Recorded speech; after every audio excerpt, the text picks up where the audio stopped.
Hi friends, ഞങ്ങളിപ്പം വാഗമണിലാണുള്ളത്. ഞങ്ങൾ കാഞ്ഞാർ റൂട്ടിലാണ് വന്നത് കേട്ടോ. കുറച്ച് ഡേഞ്ചറസ് ആയിട്ടുള്ള റൂട്ടാണ്, പക്ഷേ കാഴ്ചയ്ക്ക് നല്ല ഭംഗിയാണ്. അപ്പോൾ ആ കാഴ്ചകളാണ് നിങ്ങൾ കണ്ടുകൊണ്ടിരിക്കുന്നത്. ഇവിടെയും നിറയെ പുൽമേടുകളുണ്ട്. ഫ്രണ്ട്സ്, ഞങ്ങൾ മൂവാറ്റുപുഴ, തൊടുപുഴ, മൂലമറ്റം ഇതൊന്നും ടച്ച് ചെയ്യാതെ അതിലൊക്കെ മുൻപായിട്ട് ഒരു കാഞ്ഞാർ എന്ന് പറഞ്ഞ റൂട്ടിലൂടെ, ഷോർട്ട് കട്ട് റൂട്ടിലൂടെയാണ് വാഗമണിലോട്ട് യാത്ര തിരിച്ചത്. താഴ്ന്ന പ്രദേശങ്ങളിലൂടെ ചുറ്റി വളരെ പതുക്കെ മല കയറുന്നതിന് പകരം വളരെ പെട്ടെന്ന് തന്നെ ഉയർന്ന ചെങ്കുത്തായ ഒരു മലകയറ്റമായിരുന്നു ഇത്. വളരെ സീനിക് ആയിട്ടുണ്ടായിരുന്നു. ചില ഭാഗങ്ങളിലൊക്കെ നമുക്ക് പേടി തോന്നിയെങ്കിലും വളരെ അടിപൊളിയായിട്ടുള്ള ഒരു റൂട്ടായിരുന്നു അത്.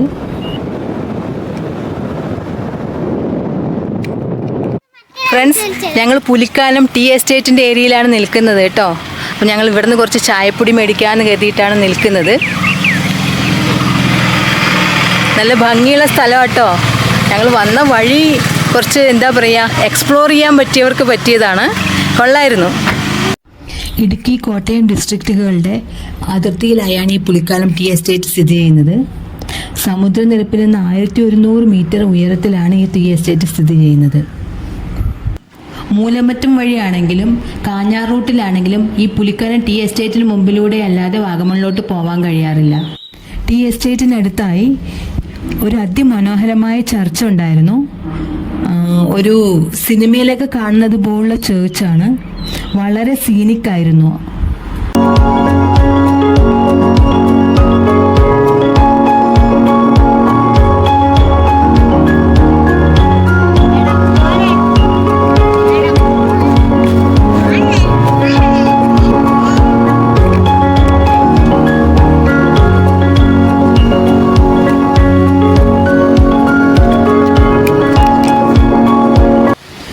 വാഗമൺ ടൗണിലോട്ട് എത്താനായിട്ടുണ്ട്. ആ ലെഫ്റ്റിലോട്ട് പോകുന്ന റോഡ് കാണുന്നത് ഉപ്പുതറ പോകുന്നതാണ്. റൈറ്റിലോട്ടാണ് വാഗമൺ ടൗണിലോട്ട് പോകുന്ന റോഡ്. വലിയ ടൗണൊന്നും അല്ല, വളരെ ചെറിയൊരു ടൗണാണ്. ഒരുപാട് അടിസ്ഥാന വികസനങ്ങളൊന്നും നടന്നിട്ടില്ല. വലിയ ചെറിയ റോഡുകളും മറ്റുമാണ്. പിന്നീട് ഒരു പ്രത്യേക കാര്യം ശ്രദ്ധിക്കാനുള്ളതെന്ന് വെച്ചാൽ, ഇവിടുന്ന് പോകുന്നവർ അവിടെ വാഗമൺ ടൗണിൽ നിന്ന് 16 കിലോമീറ്റർ ചുറ്റളവിൽ ഒരിടത്തും പെട്രോൾ പമ്പില്ല. അതുകൊണ്ട് പെട്രോൾ ഇവിടെ നിന്ന് ഫുൾ ടാങ്ക് അടിച്ചിട്ട് വേണം പോകാനായിട്ട്. അവിടെ ഉള്ളവർ വീടുകളിലും മറ്റുമാണ് പെട്രോൾ വിൽക്കുന്നത്. അതും ഇവിടെ കിട്ടുന്നതിനേക്കാൾ 15 രൂപ വരെ അധിക തുക 1 ലിറ്ററിന് ഈടാക്കിയിട്ടാണ് പെട്രോൾ വിൽക്കുന്നത്. നമ്മളിപ്പം ആദ്യം പോകുന്നത് വാഗമൺ മെഡോസ് കാണാൻ വേണ്ടിയിട്ടാണ്. ഇവിടെ അടുത്ത് തന്നെ ഒരുപാട് ഷോപ്പുകളും കാര്യങ്ങളൊക്കെ ഉണ്ട്. നമ്മൾ വാഗമൺ ടൗണിൽ നിന്ന് അധിക ദൂരെയല്ല മെഡോസ് സ്ഥിതി ചെയ്യുന്നത്. പലതരത്തിലുള്ള സുവനീറുകളും മറ്റും നമുക്ക് ഇവിടെ നിന്ന് വാങ്ങാൻ സാധിക്കും. അങ്ങനെ നമ്മൾ മെഡോസിന് മുൻപിലെത്തി. ഒരുപാട് വാഹനങ്ങൾ ഇവിടെ പാർക്ക് ചെയ്തിട്ടുണ്ട്. ഇവിടെയും ധാരാളം തിരക്ക് കാണുന്നുണ്ട്. ഒരു വ്യത്യസ്തമായ ഭൂപ്രകൃതിയുള്ള ഒരു പ്രദേശമാണ് ഈ മെഡോസ് എന്നറിയപ്പെടുന്നത്. പുൽനാമ്പുകൾ മാത്രമായിട്ട് നിൽക്കുന്ന മൊട്ടക്കുന്നുകൾ, അങ്ങനെയാണ് മെഡോസ് അറിയപ്പെടുന്നത്. അപ്പം കേരള ടൂറിസം ഡെവലപ്മെൻറ്റ് കോർപ്പറേഷൻ്റെ പുതിയൊരു ഇനീഷ്യേറ്റീവാണ് അവിടെ നടന്നുകൊണ്ടിരിക്കുന്നത്. വാഗമൺ മൊട്ടക്കുന്ന് എന്ന എഴുതിയ ബോർഡെല്ലാം കാണുന്നുണ്ട്. അതുകൂടാതെ അവിടത്തേക്കുള്ള എൻട്രി പാസുകളും അതുപോലെ video shoot, wedding shoot, album shoot, serial shoot പോലുള്ളതിനുള്ള ചാർജുകളും മറ്റും എല്ലാം ഇവിടെ പ്രദർശിപ്പിച്ചിട്ടുണ്ട്. അപ്പോൾ നമുക്കിനി അകത്തെ കാഴ്ചകളൊന്ന് കണ്ടു നോക്കാം.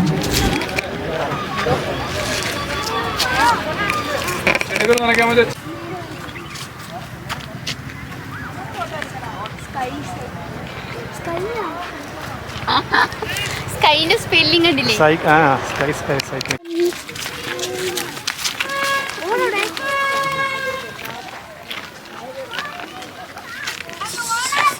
ഹലോ, നല്ല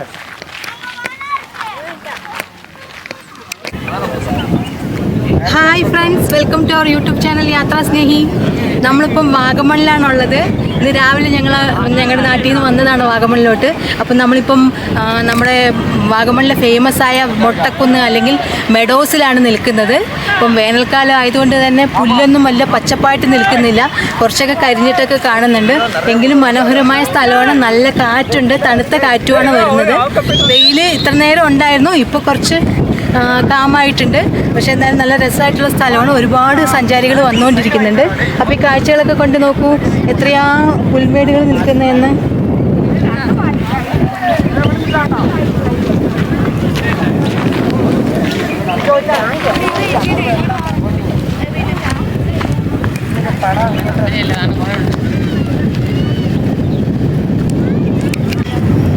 അപ്പോൾ നമ്മൾ ഒരു ദിവസം സ്റ്റേ ചെയ്യാമെന്ന് കരുതിയിട്ടാണ് ഇവിടെ വന്നിരിക്കുന്നത്. ഇന്നിവിടെ സ്റ്റേ ചെയ്തിട്ട് നാളെ വൈകുന്നേരമേ നമ്മളിവിടുന്ന് തിരികെ പോവുള്ളൂ. അപ്പം ഇന്ന് ആദ്യം കാണാൻ എത്തിയിരിക്കുന്നത്, ഇപ്പോൾ ഉച്ചയായി, സമയം 1:30 അടുത്ത സമയമായി. ആദ്യം കാണാൻ എത്തിയിരിക്കുന്നത് മെഡോസിലാണ്. ഇനി മെഡോസ് കഴിഞ്ഞ് പൈൻ വാലി കാണണം, ബോട്ടിംഗ് കാണണം, പിന്നെ അഡ്വഞ്ചർ പാർക്കിൽ കയറണം. അങ്ങനെ കുറച്ച് കാര്യങ്ങളായിട്ടാണ് വന്നിരിക്കുന്നത്. അപ്പോൾ എത്രത്തോളം യൂട്ടിലൈസ് ചെയ്യാൻ കഴിയുമെന്ന് അറിയില്ല, എങ്കിലും ഞങ്ങൾ മാക്സിമം കാണുന്ന കാര്യങ്ങളൊക്കെ നിങ്ങളുമായിട്ട് ഷെയർ ചെയ്യാം. അപ്പം നമ്മുടെ യൂട്യൂബ് ചാനൽ സ്റ്റേ ട്യൂൺഡ്.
ഉടനെ തന്നെ ഞങ്ങൾ അടുത്ത പുൽമേട് ലക്ഷ്യമാക്കി നടന്നു. അവിടെയാണ് ധാരാളം ആളുകൾ കാണപ്പെടുന്നത്.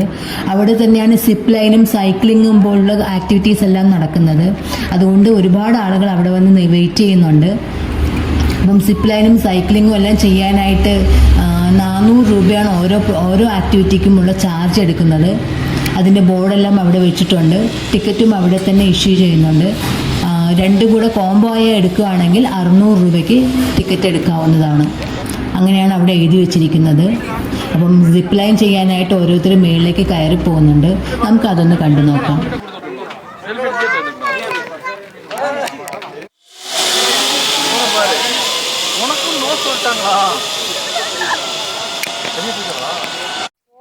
அண்ணா போறாங்க போயிருக்காங்க.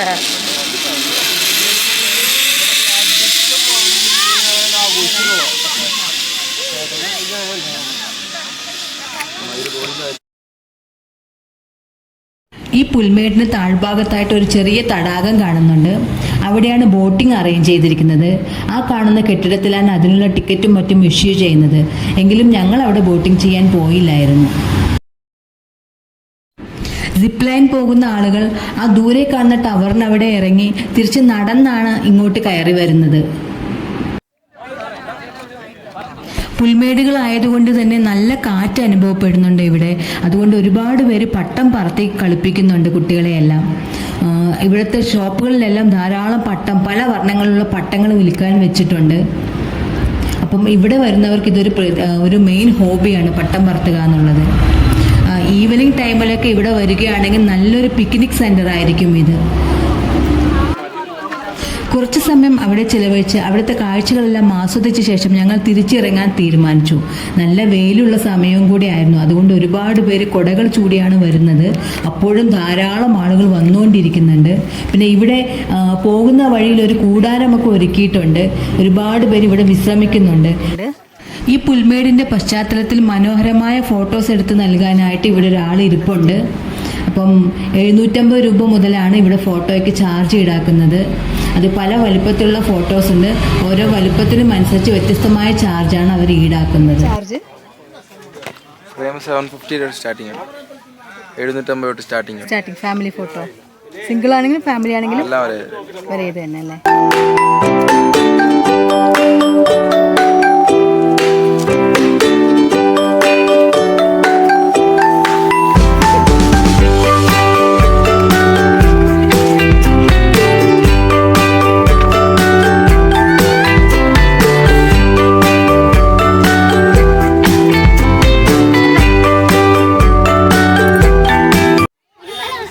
അങ്ങനെ ഞങ്ങൾ മെഡോസിൻ്റെ മുൻഭാഗത്തുള്ള ഗേറ്റിന് മുൻപിൽ തന്നെ എത്തി. ഇനി അടുത്തത് എങ്ങോട്ട് പോകാമെന്നുള്ള ആലോചനയിലായിരുന്നു. അപ്പം മെഡോസും പൈൻ വാലിയും എല്ലാം ഒരേ റൂട്ടിൽ തന്നെയാണ് ഉള്ളത്. വാഗമൺ ടൗണിൽ നിന്നും ഇതൊന്നും അധികം ദൂരെയല്ല. അതുകൊണ്ട് ഇനി പൈൻ വാലി കാണാമെന്ന് കരുതി. അപ്പം നമ്മളിപ്പം വാഹനം പാർക്ക് ചെയ്യാനായിട്ട് വന്നിരിക്കുകയാണ്. ഇതൊരു പ്രൈവറ്റ് പ്രോപ്പർട്ടിയാണ്. ഒരു വീടിന് മുൻഭാഗത്ത് ആയിട്ടാണ് ഈ കാർ പാർക്കിംഗ് ഒരുക്കിയിരിക്കുന്നത്. ഇങ്ങനെയാണ് ടൂറിസം ഡെവലപ്പ് ചെയ്യുന്നത് കൊണ്ട് പൊതുജനങ്ങൾക്ക് ഉപകാരമുണ്ടാകുന്നത്. അവർ അവരുടെ പരിസരങ്ങളിലെല്ലാം വാഹനം പാർക്ക് ചെയ്ത് ഫീസ് വാങ്ങുകയാണ്. അപ്പം പക്ഷേ ഗവൺമെൻറ്റിൻ്റെ പേ പാർക്കും അവിടെ തന്നെ ഉണ്ട്. നല്ലൊരു തിരക്കാണ് അവിടെ അനുഭവപ്പെടുന്നത്. പിന്നെ പോകുന്ന വഴികളിലെല്ലാം വാഹനം അപ്പോൾ പുറത്ത് പാർക്ക് ചെയ്ത ശേഷം നല്ലൊരു ദൂരം അകത്തോട്ട് നടന്ന് വേണം പൈൻ വാലിയിലോട്ട് എത്താൻ. ഒരു ചെറിയ വഴിയാണ്.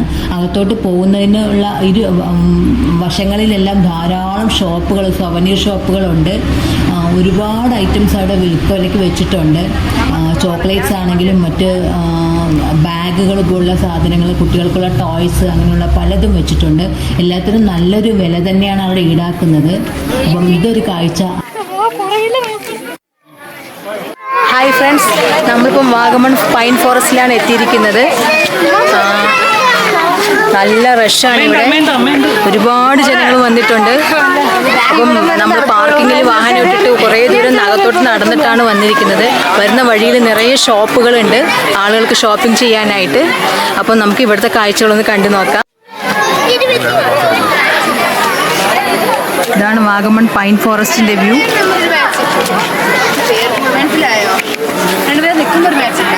ഇത് പണ്ട് ബ്രിട്ടീഷുകാർ സ്വാതന്ത്ര്യം കിട്ടുന്നതിന് മുമ്പ് ബ്രിട്ടീഷുകാർ പണിതതാണ് കേട്ടോ, വെച്ച് പിടിപ്പിച്ചതാണ് കേട്ടോ ഈ മരങ്ങളെല്ലാം. പിന്നീട് കുറേ കാലം സ്വാതന്ത്ര്യത്തിന് ശേഷം ഇതൊന്നും അത്ര സംരക്ഷണമില്ലാതെ കഴിഞ്ഞിരുന്നു. പിന്നെ കുറേ മരങ്ങൾ മുറിഞ്ഞു പോവുകയും വീണു പോവുകയൊക്കെ ചെയ്തിരുന്നു. പിന്നീട് കഴിഞ്ഞ കുറച്ച് വർഷങ്ങൾക്ക് മുമ്പാണ് സർക്കാർ ഇതെല്ലാം ശ്രദ്ധിച്ച് വീണ്ടും സംരക്ഷിച്ചു തുടങ്ങിയത്. ഇപ്പോൾ നല്ലൊരു ടൂറിസ്റ്റ് പ്ലേസ് ആയിട്ട് ഇത് മാറിയിട്ടുണ്ട്. വളരെ മനോഹരമായ കാഴ്ചയാണ്. നല്ല തണുപ്പും ഫീൽ ചെയ്യുന്നുണ്ട്. ഈ മെയ് മാസത്തിലും നല്ല തണുപ്പ് ഫീൽ ചെയ്യുന്നുണ്ട് ഇവിടെ. ഈ മഴക്കാലമൊക്കെ ആണെങ്കിൽ പിന്നെ ഇവിടത്തേക്ക്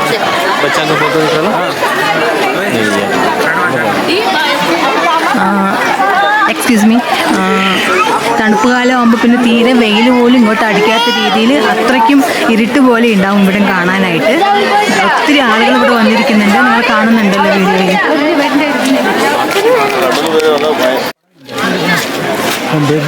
വഴികളെല്ലാം ടൈൽസൊക്കെ പാകി വൃത്തിയാക്കിയിട്ടുണ്ട് കേട്ടോ. നന്നായിട്ട് നമുക്ക് നടന്ന് ഇറങ്ങി പോകാൻ പറ്റും. താഴോട്ട് ഇറങ്ങിപ്പോകുന്ന രീതിയിലാണ് ഇവിടെ സെറ്റ് ചെയ്തിരിക്കുന്നത്. പിന്നെ ഈ മരങ്ങളുടെ ഇലകളെല്ലാം വീണിട്ട് ഇവിടെ എല്ലാം കാണാൻ ഒരു വൈക്കോൽ തൂറുമൊക്കെ കിടക്കുന്നത് പോലെയുണ്ട് കേട്ടോ. ഒരുപാട് സിനിമകൾക്ക് ഷൂട്ടിംഗ് ലൊക്കേഷൻ ആയിട്ടുള്ള സ്ഥലമാണിത്.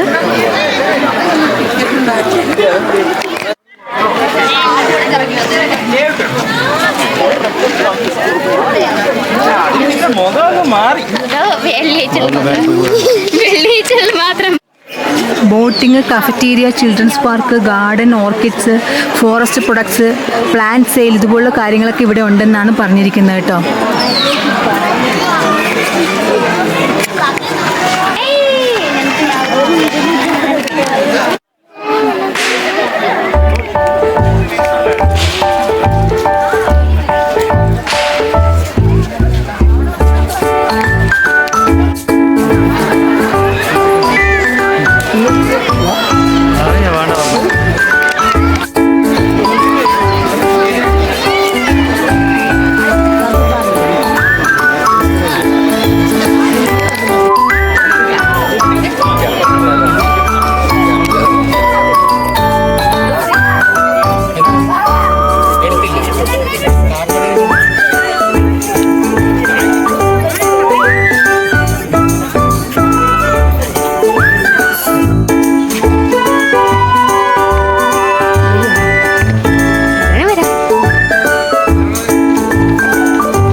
വാലി നല്ല സൂപ്പറായിട്ടുണ്ട്, കൂളിംഗ് ആയിട്ടുണ്ട്. കുറച്ചുകൂടി നമ്മൾ തണുപ്പുള്ള സമയത്താണ് അല്ലെങ്കിൽ ഡിസംബർ സമയത്തൊക്കെയാണ് വന്നിട്ടുള്ളതെങ്കിൽ നല്ല രസമായിരിക്കും. ഇപ്പോൾ നല്ല ചൂടുള്ള സമയമല്ലേ, അപ്പോൾ അതിൻ്റേതായ ഒരു ക്ലൈമറ്റ് വ്യത്യാസമാണ് ഉള്ളത്. എങ്കിലും ഇവിടെ കുറച്ച് തണുപ്പ് തന്നെയാണ് കേട്ടോ, അടിപൊളിയാണ്. ഒരുപാട് ജനങ്ങൾ വന്നിട്ടുണ്ട് കേട്ടോ, നല്ല തിരക്കാണ് ഇവിടെ.